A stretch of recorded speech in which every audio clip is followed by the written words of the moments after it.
2003 চনৰ চুক্তি আৰু 2020 চুক্তি সামঞ্জস্য আছে। राजखान्थियारि दान्थे बिदान्थिखौ दोननानै दिनैनि समाव दिनैनि तारिखआव हाग्रामा महिलारि बिथां सारखौ दिपेन बर' बिथां सारा बिटिआर चुक्तिखौ मावफुंनायाव हेफाजाब होनो थाखाय खावलायदों।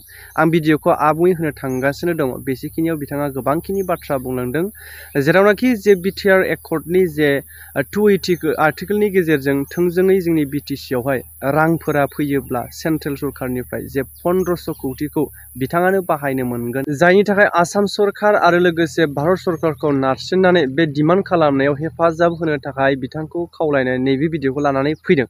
नोंथांमोना जोबजासेल' नायलां दे, बेनि गेजेरावहाय आरो माबायदि मोन्दांथि मोनो बेखौबो कमेन्ट खालाम। আমি স্পষ্টকে কৈছো যে যোৱা সেপ্টেম্বৰ মাহত বিটিচিৰ নিৰ্বাচন হৈ গ'ল আৰু ইয়াৰ পিছত এখন নতুন চৰকাৰ বিটিচি বিটিআৰ বাকী ৰাইজে পাবলৈ সক্ষম হৈছে আৰু এই চৰকাৰখনক দায়িত্ব হিচাপে হাগ্ৰামা মহিলাৰী ডাঙৰীয়া তেওঁ এই সময়ত সশস্ত্ৰ সংগ্ৰামৰ নেতৃত্ব দিছিল।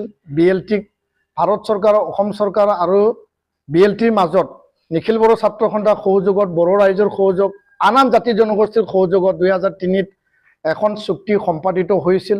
সেই চুক্তি অনুযায়ী ষষ্ঠ অনুসূচিত এটা ব্যৱস্থা আমি পাবলৈ সক্ষম হৈছিলোঁ আৰু এই 2003 চনত যি চুক্তিৰ যোগেদি 6 শিডিউল আমি পাবলৈ সক্ষম হ'ল, 2020 চনত এই 6 শিডিউলখন আধাৰ হিচাপে ভিত্তি হিচাপে লৈ পেলাই আমাৰ ভিত্তিটো আৰু মজবুত কৰাৰ কাৰণে যি সীমা আছিল এই সীমাটো গহপুৰলৈকে সম্প্ৰসাৰণ কৰা আৰু 40টা যি পৰিষদীয় সমষ্টিটো 60টা বৃদ্ধি কৰা, দুটা বিষয় ইয়াত মূল আছে।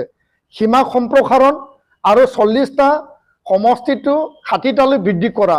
ইয়াত অধিক মানে অৰ্থনৈতিক বা ফাইনেন্সিয়েল পুঁজি পোৱা আৰ্টিকেল 280 এইবিলাকক সামৰিহে 2020 চনৰ চুক্তি হৈছে।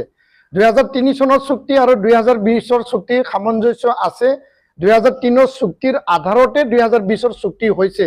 তাৰমানে 6 শিডিউলটো মোৰ অটনমি কৰিব লাগে আৰু হাগ্ৰামা মহিলাৰী ডাঙৰীয়াক আমি কৈছো যে আপুনি যেহেতু 2020 চনত চুক্তিটো যেহেতু মানে সাক্ষী হিচাপে স্বাক্ষৰকাৰী আছিল, মানে গৃহমন্ত্ৰী ডাঙৰীয়া সৰ্বানন্দ সোণোৱাল ডাঙৰীয়া, হিমন্ত বিশ্ব শৰ্মা ডাঙৰীয়াৰ লগত হাগ্ৰামা মহিলাৰী ডাঙৰীয়াও তাত সাক্ষী আছিল। ভাৰত চৰকাৰ, অসম চৰকাৰ আৰু চুক্তি স্বাক্ষৰকাৰীৰ মাজত তেওঁ সাক্ষী আছিল।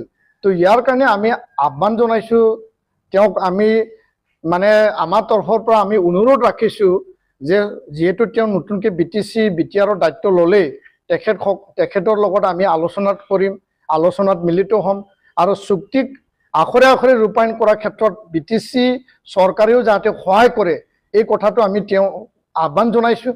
তেওঁ যদিও এই কথাটো কৈছে, যিহেতু তেওঁ সাংবিধানিক এটা পদবীত অধিষ্ঠিত হৈ আছে, আমি আহ্বান ৰাখিছোঁ, দাবী ৰাখিছোঁ 2003 চুক্তিত যি ধৰণে তেওঁ আগবঢ়াই নিছিল 2020 চনত চুক্তি তেওঁ আগবঢ়াই নিব লাগে।